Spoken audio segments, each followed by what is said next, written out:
1 Timóteo, primeira carta de Paulo a Timóteo, capítulo de número 1, verso de número 19. 1 Timóteo 1, 19. Mantendo fé e boa consciência, porquanto alguns têm rejeitado a boa consciência e vieram a naufragar na fé. Vamos ler juntos pela versão do painel? Vamos lá? 1, 2, 3.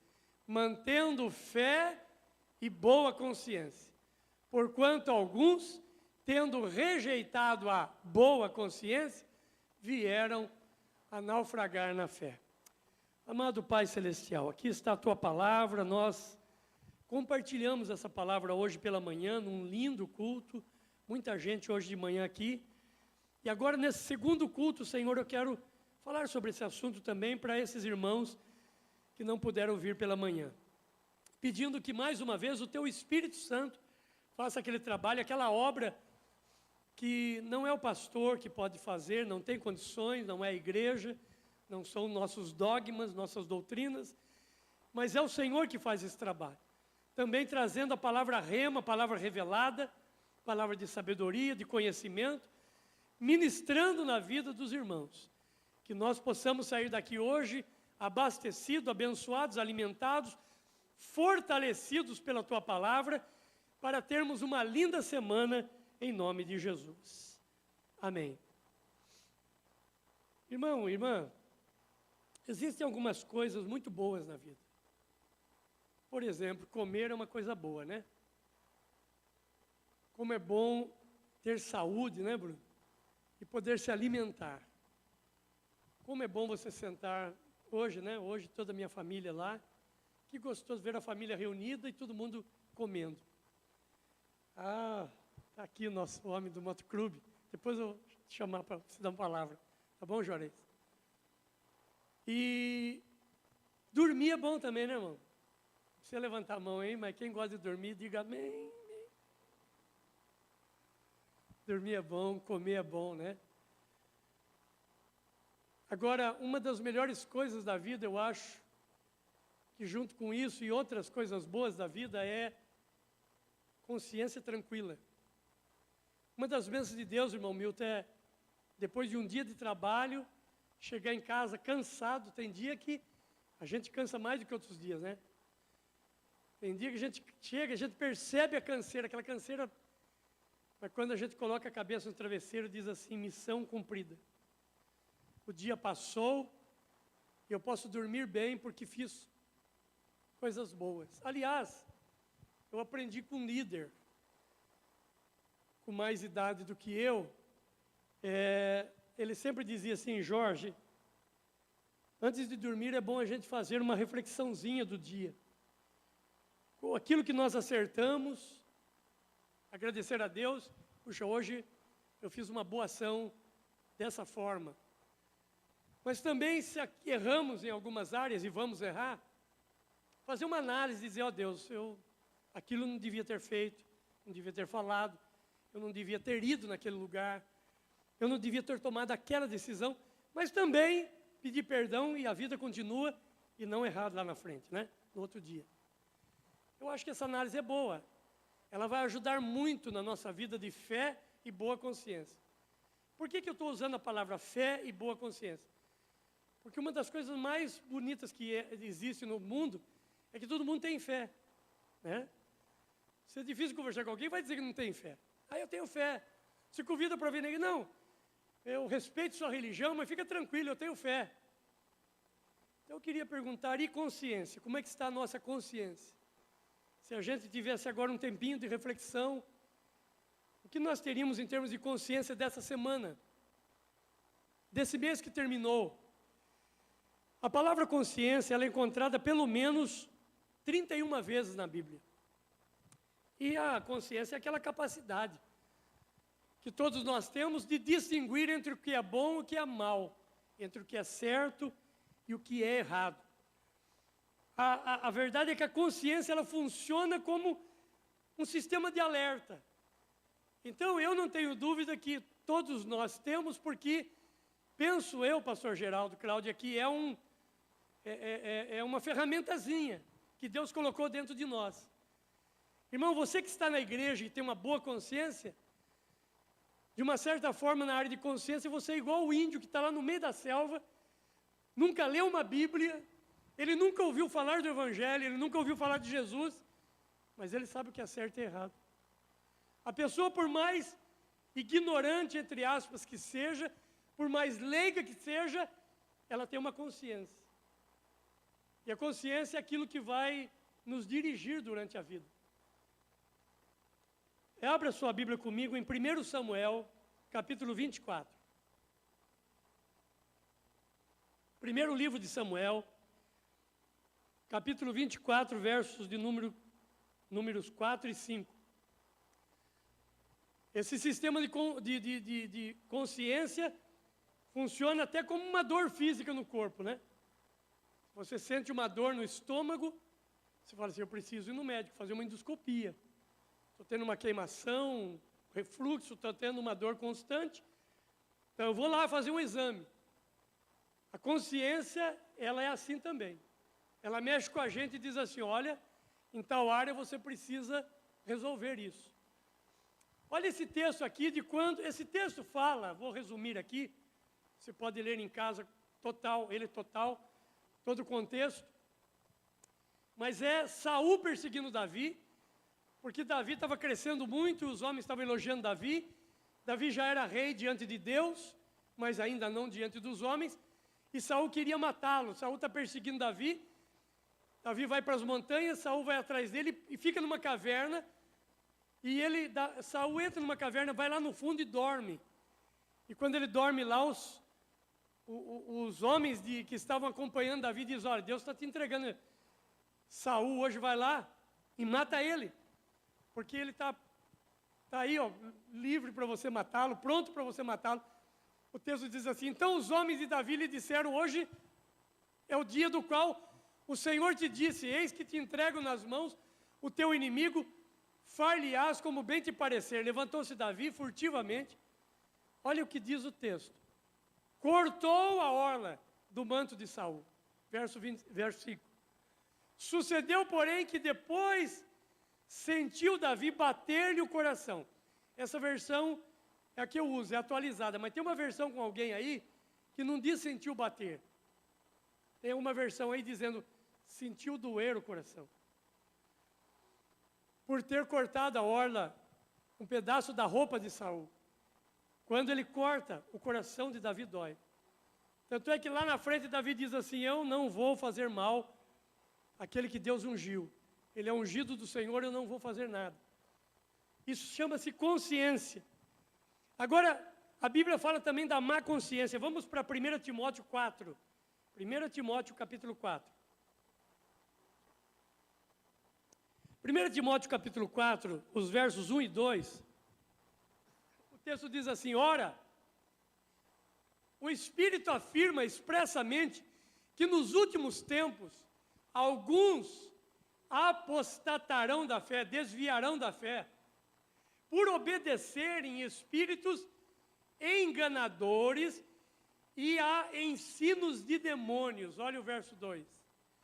Pela hipocrisia dos que falam mentiras e que têm cauterizado a própria consciência. Irmãos, gente com consciência cauterizada não sente mais dor na consciência. Não sente mais peso de consciência. Um rapaz com uma lepra chegou num posto de gasolina e o moço abriu o motor assim para ver e ele foi ajudar o moço que estava ali colocando água, alguma coisa assim, e ele foi ver, pegar a vareta do óleo, o dono do carro com lepra, e quando ele pegou a vareta, ele encostou o braço no motor quente. Frigiu, fez barulho, aquele barulho de carne encostando. Aí o moço do posto falou para ele, rapaz, tira o braço, ele está queimando. E ele não tinha reparado, quando ele puxou assim, ele percebeu, queimou e ele não sentiu, porque ele estava leproso no braço. Irmãos, toma cuidado, porque a mente cauterizada é uma lepra. Você não sente mais dor, você erra, e não sente nada. Mas em nome de Jesus isso pode mudar hoje. Porque você pode voltar a ter uma consciência sadia. Esse texto é muito forte, mas ele é uma verdade. A psicologia, ela que estuda a mente humana, ela diz que a questão da consciência tem 3 áreas de atuação. Eu queria ler rapidinho para os irmãos aqui. Primeiro, é o consciente. Consciente é isso que está acontecendo comigo e com você agora. Nós estamos conscientes que nós estamos numa igreja, que nós estamos adorando a Deus e estamos num culto. Mas olha o que diz resumidamente esse pensamento da psicologia. O que sabemos, o que vemos, o que pensamos, o que lembramos no presente, por exemplo, o que acontece agora em sua consciência e o que você recorda nesse momento está ocupando a sua mente. Ou seja, você está participando dessa reunião, ouvindo essa palavra, enfim, isso é o que está consciente. Agora, o subconsciente, porque é o consciente, o subconsciente e o inconsciente. O subconsciente é o que sabemos, mas não estamos lembrando agora. Aí você vai conversar com o irmão aí, lembra, que bom te ver aqui na igreja, eu sou filho da Dona Maria, lá do seu Pedro. Aí você lembra, crescemos juntos. Isso é subconsciente. É aquilo que agora você não está lembrando. Mas a hora que alguém trazer a memória, o conteúdo do subconsciente pode ser recordado a qualquer momento. Quando mudamos de uma situação para outra, o que se passou vai para o subconsciente, poderá retornar à consciência assim que necessário. São as coisas que não conseguimos pensar no tempo todo, porque não tem tanta importância. Exemplo, o número do telefone. Agora eu estou perguntando, alguém já está lembrando o número do telefone, mas você não estava pensando agora no número do seu telefone, não é isso? Aliás, tem gente que você pergunta o número do telefone, eu perguntei para alguém assim, passa o número do seu telefone, peraí, eu não sei. Eu falei, como é que você não sabe o seu número de telefone? A pessoa falou para mim, é que eu não ligo para mim. Eu falei, tá bom, boa resposta. Aí veio o inconsciente. E aqui, irmãos, eu quero que você preste um pouco de atenção. O que sabemos, mas não sabemos que sabemos. Eu vou repetir isso. Inconsciente é aquilo que nós sabemos, nós não sabemos que sabemos. Os psicólogos que estão aqui sabem do que eu estou falando agora. Coisas que ocultamos no mais profundo da mente para não lembrar mais. E fazemos isso sem saber, nós fazemos isso inconscientemente. Tem gente que você não pode falar do passado, porque o passado traz muita dor. Então ela esconde isso no inconsciente. Quando é algo que nós psicologicamente não aceitamos, a nossa mente transfere para o inconsciente e fica lá guardado, até que não aguente e venha à tona. Aí pode vir os traumas, que nós não sabemos porquê. Tem muita gente com trauma, com medo, outros sentimentos inexplicáveis, exemplo, coisas que aconteceram na infância e não lembramos, mas ainda fazem sentido. Então está aí o consciente, resumidamente, muito bem resumido, consciente, subconsciente e inconsciente. Agora, a consciência condenada. Vamos para Romanos, capítulo de número 2, versos 14 e 15. Vamos ler isso? Quando, pois, os gentios que não... Olha essa expressão aqui, irmão. Porque gentios éramos nós. A expressão gentio na Bíblia era o povo fora da agremiação de Israel. Não era israelita, não era judeu, então era gentio. Quando, pois, os gentios que não têm lei procedem por natureza de conformidade com a lei, não tendo lei, servem eles de lei para si mesmo. Espero que você esteja entendendo. Verso 15.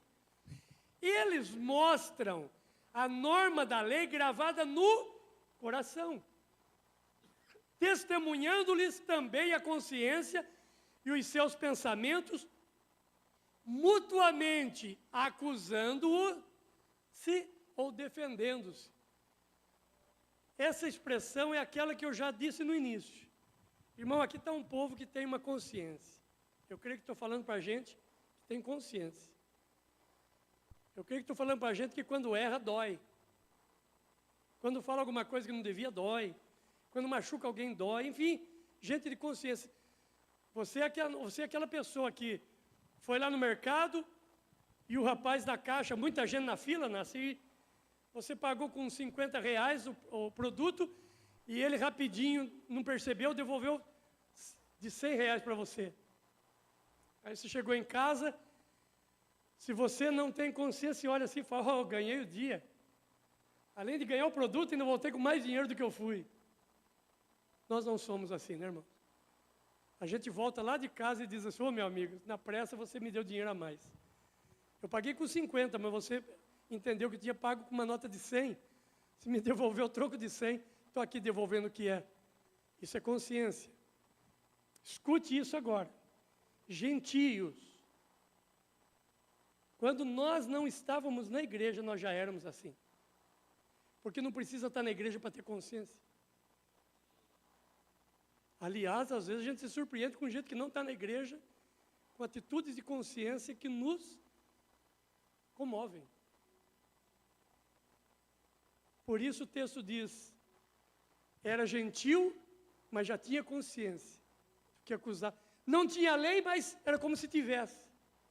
Agora vamos dar uma olhada em mais um texto. João 8,3, olha lá. Esse é muito conhecido, a mulher pega em adultério. João capítulo 8, verso 3. Os escribas e fariseus trouxeram à sua presença, a presença de Jesus, uma mulher surpreendida em adultério e fazendo-a ficar em pé. Olha que exposição, né, irmão? Que humilhação. Fazendo-a ficar em pé no meio de todos. Disseram a Jesus, mestre, essa mulher foi apanhada em flagrante adultério. E na lei de Moisés nos diz que tais mulheres devem ser apedrejadas. O que tu dizes? Jesus pregava o amor, né? E isso diziam eles tentando-o, porque para terem do que o acusar.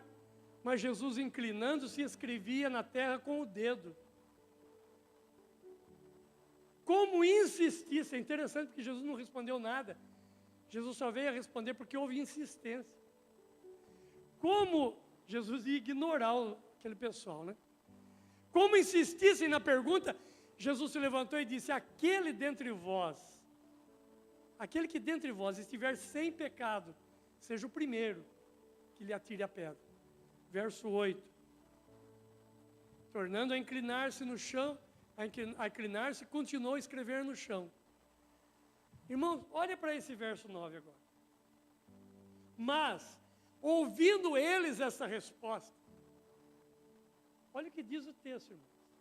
E acusados pela própria consciência, mas além desse frisar da consciência, acusados pela própria consciência, frise mais uma coisa aqui, ó. Foram se retirando um por um, começando pelos mais. Por quê, irmão? Porque velho peca mais, já pecou mais. Por isso nós, quanto mais idade vamos tendo, mais consciência de pecado nós vamos tendo. Irmão, se a gente vai envelhecendo e não melhora, o negócio está feio. Porque quando era gente jovem, a gente era aquele jeito estourado, né?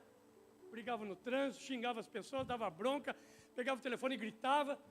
Hoje a gente pensa, porque a gente já tem consciência da vida. A nossa consciência melhorou muito. Então o texto é muito claro dizendo, começaram a sair primeiro os mais velhos, ficando só Jesus, e até os últimos ficando só Jesus e a mulher, no meio onde estava, verso 10, erguendo Jesus e vendo que não havia ninguém, além da mulher, perguntou, mulher, onde estão os teus acusadores? Eu gosto dessa pergunta de Jesus. Ninguém te condenou? Verso 11. Respondeu ela, ninguém, Senhor. Ele disse, eu também não te condeno. Olha, aliás, ele diz mais, né? Nem eu tão pouco. É muito interessante porque Jesus diz, nem eu tão pouco. Às vezes nós nos sentimos no direito de acusar, né? Aí Jesus dá uma orientação, vai, não peques mais. Abra sua Bíblia comigo em Hebreus capítulo 9, verso 14. Aqui fala de uma consciência limpa. Olha que coisa linda aqui, ó. Muito mais o sangue de Cristo, que pelo Espírito eterno, a si mesmo se ofereceu sem mácula, olha essa expressão, purificará a nossa consciência de obras mortas para servirmos ao Deus vivo. Segura um pouquinho para mim aí, filho, por favor.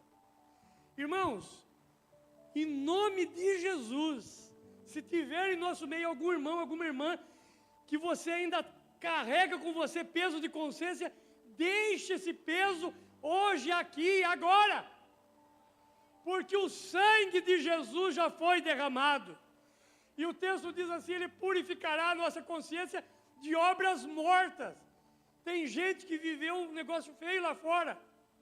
Lá viveu, se envolveu com magia negra, se envolveu com sangue de animais, se envolveu com coisa pesada, chega aqui na igreja, quer ficar servindo a Jesus, quer andar na fé, mas aí olha, parece que todo mundo é santo e ele não é.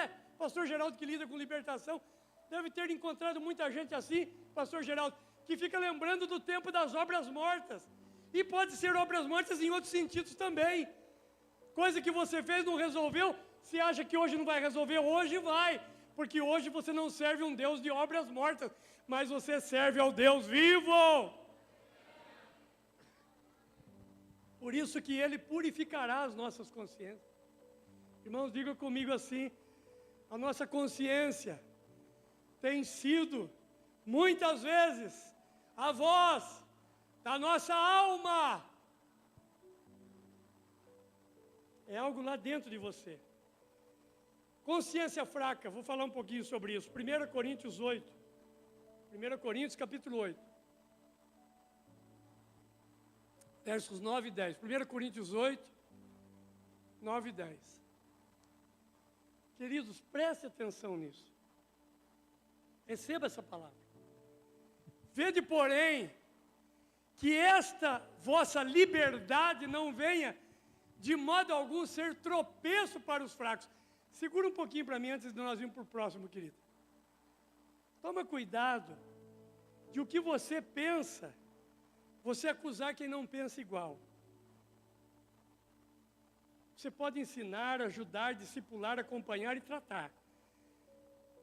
Mas às vezes, nós temos uma liberdade tão grande porque a nossa consciência está tranquila. A Bíblia diz que se a minha consciência não me acusa, maior é Deus. Mas às vezes, algumas coisas que você acha que pode fazer, outros acham que não pode.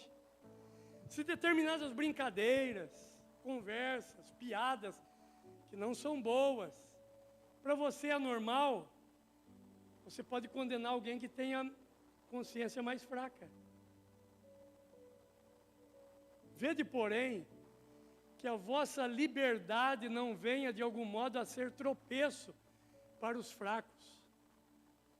Eu vou lembrar um caso aqui. Quarta-feira, o Ricardo Oliveira disse, fui chamado para me batizar.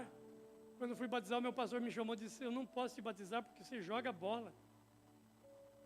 Quem estava aqui ouviu, quem não estava, é só pegar o vídeo. Derrubou o Ricardo Oliveira. Se ele não tem uma consciência firme em Jesus, ele tinha largado a igreja, tinha abandonado o evangelho. Ele abaixou a cabeça, pediu perdão para o pastor, voltou para o banco e sentou. Os irmãos foram lá e falaram, pastor, o senhor está enganado. E convenceram o pastor, o pastor o chamou e o mesmo pastor o batizou. Vede, porém, que esta vossa liberdade não venha de algum modo ser tropeço para os fracos. Quando a gente vai falar as coisas, a gente tem que pensar. Porque a nossa consciência é diferente da consciência do outro. Às vezes você tem uma consciência forte.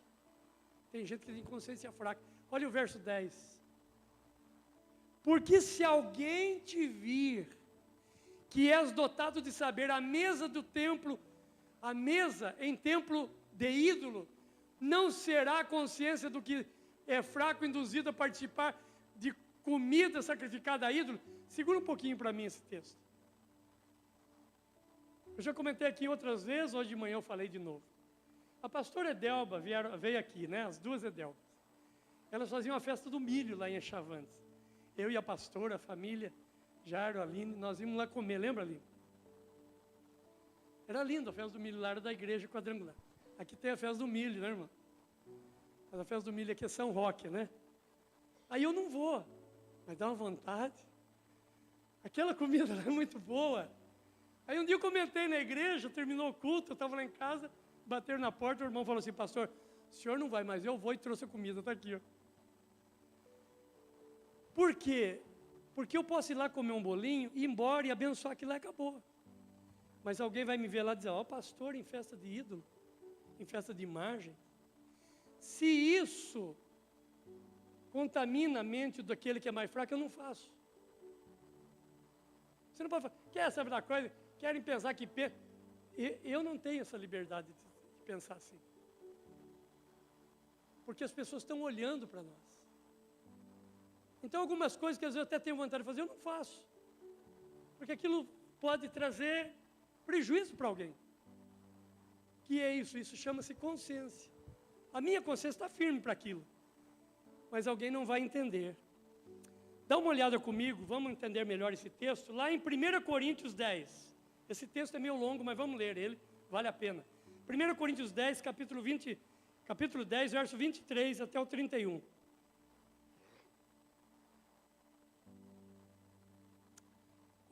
Inclusive, eu não como frango destroncado. Eu sei que tem sangue no frango, eu não como. Mas se eu for na sua casa, eu não pergunto, ô pastor Geraldo, esse frango que você pôs aqui, foi cortado o pescoço ou foi destroncado? Eu como e não pergunto. Por causa da fé de quem fez e da consciência de quem fez. Eu não como sangue, porque a Bíblia diz que eu não devo comer sangue. Isso não é só para o Velho, é para o Novo Testamento. Está lá em Atos, uma das decisões do concílio de Atos, do colegiado de Atos. Tiago fez o colegiado lá. Foi o presidente desse colegiado, dessa convenção. Tomaram algumas decisões, disse, tem muita coisa aí, circuncisão, é um assunto de estudo bíblico para outro dia, mais profundo. Mas uma das coisas diz, vamos evitar. Então, agora, eu vou na mesa de alguém, eu chego no restaurante, aí o frango vem, eu chamo o garçom e falo assim, garçom, me diga que jeito que mataram o frango. Não, eu vou comer o frango. Agora, se na minha casa eu vou fazer do jeito que eu acho que é certo. Vou cortar o pescoço e derramar o sangue. Bom, vamos lá. Todas as coisas me... Olha isso aqui, irmão. Olha como é que começa esse texto. Todas as coisas me são lícitas, mas nem todas. Todas me são lícitas, mas nem todas edificam. Olha o 24, vamos... Ninguém busca o seu próprio interesse. Irmãos, isso aqui é um evangelho. Por isso que o evangelho não é fácil. Tem um evangelho hoje aí, né? Está crescendo, estourando em todo lugar. Mas é um evangelho que vale tudo. Pode tudo. O texto diz assim, ninguém busca o seu próprio interesse, sim o do outro. Quando eu temo a Deus e sirvo a Deus, eu tenho que pensar nas pessoas, o que elas estão esperando de mim, pensando de mim. Ninguém busca... Pode continuar, 25. Comei de tudo que se vende no mercado, sem nada perguntados por motivo de... Não pergunta, vai lá e come e acabou. 26. Porque do Senhor é a terra, a sua plenitude. 27. Se algum dentre os incrédulos vos convidar e quiser dizer, comei de tudo que for posto diante de vós, sem perguntar o motivo, por causa de... Você viu que o negócio de consciência é sério? 28. Porém, se alguém vos disser é coisa sacrificada a ídolo, não comais. Porque, por causa daquilo que vos advertiu, por causa da consciência. Verso de número, vamos ler mais um, até o 31, vamos lá. A consciência, digo, não a tua propriamente, mas a do outro.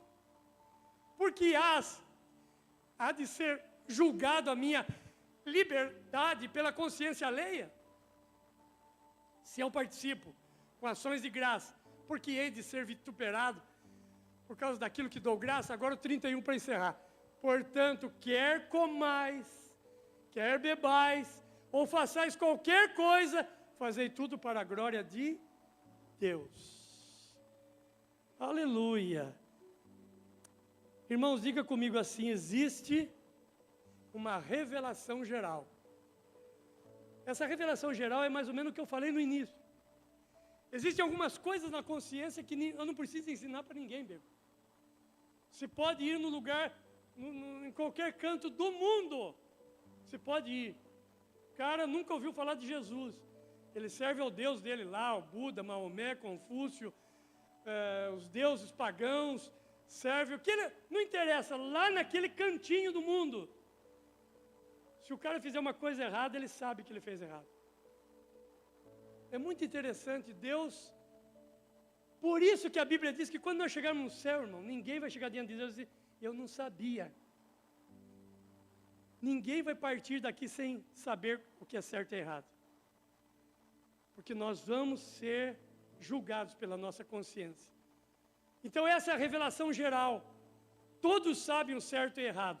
Agora, olha Romanos capítulo 1, verso 18 a 27.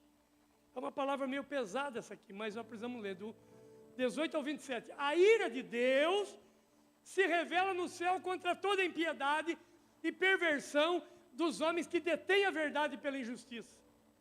Porquanto, o que de Deus se pode conhecer é manifesto entre eles, porque Deus lhe manifestou. Porque os atributos invisíveis... Irmãos, quero sua atenção aqui. Os atributos invisíveis de Deus, assim o seu poder eterno, como a sua própria divindade, claramente se reconhece desde o princípio do mundo, sendo percebidos por meio das coisas que foram criadas. Tais homens, são por isso indesculpáveis. Segura para mim, filho. Toda a revelação de Deus está na natureza. Se a pessoa não crê em Deus, a hora que ela olhar para o pavão e o pavão abrir as asas, ela diz assim, tem que ter um Criador. Ela não acredita em Deus, mas ela passa numa cachoeira e vê aquela água caindo daquele jeito. Não é possível que isso venha existir de um estouro, de um Big Bang. Ela vê um pássaro com aquela cor vermelha na asa. Parece que alguém pegou o pássaro, pegou um pincel, pastor Anatel, e começou a desenhar o pássaro. Parece não. Porque desde o princípio do mundo, sendo percebido por meio das coisas que foram criadas. Deus criou tudo isso aí. Então a consciência do homem, não tenha dúvida. O ateu, se é que existe ateu, você já conversou com o ateu? Ele diz assim, sou ateu, graças a Deus.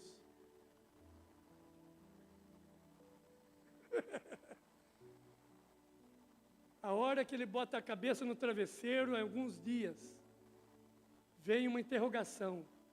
Será que não existe um Criador? Vamos continuar. Verso 21. Vamos até o 27. Portanto, porquanto, tendo conhecimento de Deus, não o glorificaram como Deus, nem lhe deram graças, antes se tornaram nulos em seus próprios raciocínios, obscurecendo-se-lhes o coração insensato. 22. Inculcando-se por sábios, tornaram-se loucos. Mudaram a glória de Deus incorruptível em semelhança de homem corruptível. O que mais, irmão? Como de aves, quadrúpedes e répteis. Segura um pouco para mim, filha. Domingo passado eu preguei sobre adoração. E eu disse que o mundo adora. Todas as pessoas no mundo adoram alguma coisa. E alguns adoram pássaros, estrelas, animais. Aí, ó. Eles deixaram de adorar a Deus para adorar aves, quadrúpedes, répteis. 24. Por isso Deus os entregou, tais homens, à imundícia, pela consciência de seu próprio coração, para desonrarem o seu corpo entre si. Aqui começa a ficar pesada a conversa. Olha o que Paulo diz no verso seguinte. Eles mudaram a verdade de Deus em mentira, adorando e servindo criatura no lugar do Criador, o qual é bendito eternamente. Amém. Verso 26. Por isso Deus os entregou